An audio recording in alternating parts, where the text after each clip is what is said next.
మనకి ప్రియాతి ప్రియమైన వస్తువు ఏదైనా మన చేతిలోంచి జారి కింద పడిపోతే ఎలా అనిపిస్తుంది మనకి? అది కూడా మనకి మళ్ళీ అది లభించదు అని అన్నప్పుడు ఆ ఫీలింగే చాలా మనకి భయం వేస్తుంది, మనకి చాలా బాధగా ఉంటుంది. అది ఇదే బాధతో ఇదే ఫీలింగ్ తో ఉండే ఒక చిన్న పిల్లోడు తన బంతిని కోల్పోయి ఉంటాడు. ఆ బంతి ఆడుకుంటున్న సమయంలో అది తన చేయి జారిపోయి అది నీళ్లలోకి వెళ్ళిపోతుంది. అయితే అది మొదటి లాస్, ఆ పిల్లడికి అది మొదటి loss. Now, welcome to English Mean Zone. I'm here to give you the 5-point formula. ఇందులో నేనేంటి మీకు 5 పాయింట్స్ చెప్తాను, 5 సింబల్స్ తోటి ఆర్ 5 వస్తువులతోటి. జాన్ బెరిమెన్ ఏ రకంగా అయితే ఆ బాల్ ద్వారా మనకి జీవిత సత్యం చెప్పారో అదే రకంగా నేను 5 వస్తువులతోటి మీకు ఈ పోయం ని ఏ రకంగా గుర్తు పెట్టుకోవాలో ఈజీ మెథడ్ లో నేను మీకు ఎక్స్ప్లెయిన్ చేస్తాను. అయితే ఈ పోయంలో బాల్ అన్నది ఒక సరదాగా ఆడుకునే వస్తువు మాత్రమే కాదు.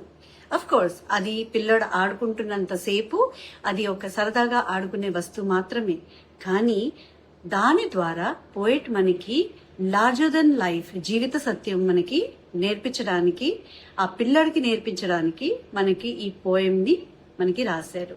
సో ఆ పోయం ఏంటి? అది ఒక్క ఆడుకునే వస్తువు మాత్రమే కాదు. What does it symbolise? అది దేనికి ప్రతీకం? అది స్నేహానికి, ప్రేమకి, తర్వాత దాంతో కూడి ఉన్న జ్ఞాపకాలకి అది ఒక symbol. So this is what the ball represents, or this is what the ball symbolizes. Love, then memories, all the innocence of the childhood that the boy has associated with the ball, ఇవన్నీ కూడా ఆ ball లోనే మనకి ఉంటాయి. So poet మనకి ball ద్వారా larger than life lesson, జీవిత సత్యాన్ని మనకి తెలియజెప్తారు. So shall we get started? Now I'm going to start the 5-point formula or 5 objects ఏదైతే నేను అసోసియేట్ చేసి చెప్తానని చెప్పానో. Let me get started. Now దీని గురించి the first is what is the boy doing? అయితే ఆ పిల్లడు ఏం చేస్తున్నాడు? పాయింట్ నంబర్ 1, ఆ పిల్లడు ఏం చేస్తున్నాడు? ఆ పిల్లడు ఏం చేస్తున్నాడు మనకి? What is the boy now who has lost his ball? What is he to do? అయితే ఆ పిల్లడు బాల్ కోల్పోతాడు, ఇప్పుడు ఏం చేస్తాడు? మనం ఎలా గుర్తుపెట్టుకుంటాం? మనం ఈ ఈ సందర్భంలో పోయిట్ మనకి ఏం చెప్తున్నాడు? బాల్ తన దగ్గర ఇప్పటి వరకు ఉండేది, ఇప్పుడు ఇంకా తనకి ఆ బాల్ తన దగ్గర లేదు. అయితే తను ఏం చేస్తాడు అనేసి అబ్జర్వ్ చేస్తున్నాడు. What is the boy going to do? ఈ సిచ్యువేషన్ లో మీరు మిమ్మల్ని ఊహించుకోండి. మీ దగ్గర ఒక పెన్ ద్వారా, ఎందుకంటే మీరు పెన్ తోటి రోజు రాయవలసిందే కాబట్టి ఆ బాల్ ఇక్కడ ball pen. So what is the boy going to do అని అనగానే బాల్ పోయింది, మీరు పెన్ గుర్తు పెట్టుకోండి. అయితే పెన్ మన దగ్గర చాలా ఇష్టమైన పెన్ మీది, మీరు మీ అమ్మగారు ఇచ్చి ఉండొచ్చు, ఫ్రెండ్ ఇచ్చి ఉండొచ్చు, ఎవరైనా ఇచ్చి ఉండొచ్చు, అది మీ దగ్గర ఉంది. అది మీరు వెళ్ళారు ఎక్కడికో, వాటర్ బాడీయే కాకపోవచ్చు, ట్రైన్ నుంచి పడిపోవచ్చు, ఎక్కడి నుంచైనా పడిపోవచ్చు అది. సో అది మీ చేతి నుంచి కిందకి పడిపోతుంది. అప్పుడు మీరు చూస్తూ ఉంటారు, అది దూరంగా అలా వెళ్ళిపోతుంది. దాంతో మీరు ఎగ్జామ్స్ ఇచ్చారు, మీరు ఎన్నో పరీక్షలు రాసి మంచి మార్కులు తెచ్చుకున్నారు, దాంతో మీ మంచి మెమరీస్ ఉన్నాయి. అది మీకు ఎంతైనా మీకు అది గుడ్ లక్ అన్న ఒక సెంటిమెంట్ ఉండొచ్చు. అటువంటిది కింద పడిపోయి పోయింది అని అనుకున్నప్పుడు మీరు ఏం చేస్తారు? మీ ఆ జ్ఞాపకాలని కొత్త పెన్ కొనుక్కోగలరు, ఎవరైనా గిఫ్ట్ కూడా ఇవ్వగలరు, కానీ ఆ పెన్ తో ఉండే మీ జ్ఞాపకాలు, మీ సెంటిమెంట్స్ అవన్నీ కూడా ఆ పెన్ తోటే పోయాయి. So this is what it symbolises. So ball and then pen. What is the boy going to do? Ball పోయింది, అయితే మీది కూడా పెన్ పోయింది అని మీరు ఆ రకంగా గుర్తుపెట్టుకోవచ్చు. Then second, why doesn't the poet replace the ball? Second point ఏంటి? పోయిట్ చూస్తున్నాడు, పిల్లడు ఏం చేస్తాడు అన్నది ఫస్ట్ పాయింట్. పోయిట్ చూస్తున్నాడు, ఏం చేస్తాడు ఆ పిల్లడు అన్నది పోయిట్ చూస్తున్నాడు. కొత్త బాల్ కొని ఇవ్వచ్చు తనకి, కానీ కొత్త బాల్ కొని ఇచ్చేస్తే ఆ పిల్లడికి తనకి సెన్స్ ఆఫ్ రెస్పాన్సిబిలిటీ అన్నది అర్థమవుతుందా? మళ్ళీ వెంటనే ఇంకో బాల్ వచ్చింది సరేలే అనేసి చిన్నపిల్లడు కదా మళ్ళీ ఆడేసుకుని మర్చిపోతాడు. కానీ అదే బాల్ పోయింది, దీంతో నేను రోజు ఆడుకునేవాడిని, దీంతో నేను ఎంతో హ్యాపీగా ఉండేవాడిని, బోల్డ్ మెమరీస్ ఉంటాయి తనకి ఆ బాల్ తో. సో ఈ lines, I would not intrude on him, dime another ball is worthless. So poet ఇలా ఎందుకు అన్నాడు? I would not intrude on him, అంటే నేను కలుగు చేసుకోను, మధ్యలోకి వెళ్ళి కలుగు చేసుకోను. Dime is a currency, another ball, ఇంకో బాల్ నేను ఒక డైమ్, ఒక కొంత డబ్బులు ఇచ్చి కొనగలను, కానీ అది వర్త్లెస్. ఎందుకు అది వర్త్లెస్? దానికి ఏమీ విలువ లేదు.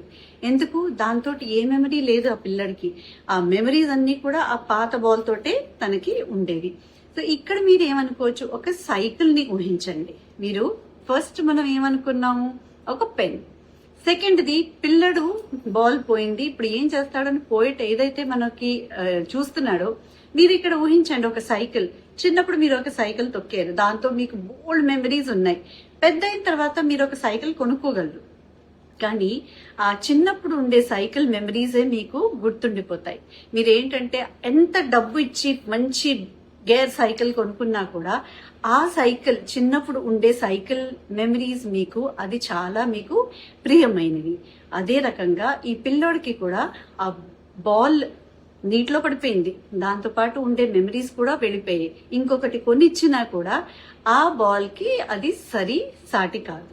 So this is how you can remember the second point. Now coming to the third point, now the ball as a symbol, which is the central theme of the poem. Now let's associate this with another object. So the lines of the ball as a symbol are, balls will be lost always, little boy, and no one buys a ball back. మళ్ళీ ఎవరు కూడా balls, ఇటువంటివి మనకి జీవితంలో మనం ఎన్నో కోల్పోతూ ఉంటాం, కానీ అస్తమాటు అవన్నీ మళ్ళీ తిరిగి వెంటనే మనం కొనుక్కోం. ఎందుకంటే దాంతో పాటు మనకి బోల్డ్ అని జ్ఞాపకాలు దాంతో పాటు అసోసియేట్ అయ్యి ఉంటాయి. సో ఇక్కడ బాల్ అంటే ఒక కొత్త వస్తువు కాదు. అది ఏంటంటే కొత్త బాల్ కొనేసుకుంటే అది అయిపోతుంది అన్నది కాదు. ఇక్కడ మనం ఏది అనుకోవచ్చు, ఫోటో ఆల్బమ్ గుర్తుపెట్టుకోండి. మీకు ఫోటో ఆల్బమ్ అన్నది పాత జ్ఞాపకాలన్నీ కూడా మనం ఫొటోస్ చూస్తున్నప్పుడు అది మనం అప్పుడు మనం అక్కడికి వెళ్ళాం కదా, ఆ ట్రిప్కి వెళ్ళినప్పుడు అక్కడ తీసుకున్నాం మనం ఈ ఫోటో అనుకుని మనం మాట్లాడుకుంటూ ఉంటాం. సో ఆ జ్ఞాపకాలన్నిటినీ కూడా ఆ ఫోటో క్యాప్చర్ చేస్తుంది. అదే రకంగా ఆ బాల్ కూడా ఎన్నో జ్ఞాపకాలు అది మనకి గుర్తు చేస్తుంది ఆ బాల్. సో ఆ బాల్ తోటి ఉండే జ్ఞాపకాలన్నీ కూడా అసోసియేట్ అయ్యి ఆ ఒక్క బాల్ తోటే ఉంటాయి. కొత్త బాల్ తోటి ఆ పాత జ్ఞాపకాలు మనం అసోసియేట్ చేయలేం. ఏ రకంగా అయితే ఒక ఫోటో మనం చూసినప్పుడు ఆ ఫోటోలో ఉండే జ్ఞాపకాలు మాత్రం అసోసియేట్ చేయగలం, కానీ వేరే మనం ఇంకేది కూడా ఆలోచించలేము. అదే రకంగా ఆ పోయిన బాల్ తోటి ఉండే మెమరీస్ అన్ని కూడా ఆ ఒక్క బాల్ తో మాత్రమే అది సాధ్యం. కొత్త బాల్ తోటి అది it will be a different ball game, but it will never be the same as the one with what you had, the memories that you had with the previous ball. So the first thing you can remember is a pen. The second is a cycle. What is the boy going to do? అది pen గుర్తు పెట్టుకోండి. మీ pen పోతే మీరేం చేస్తారు?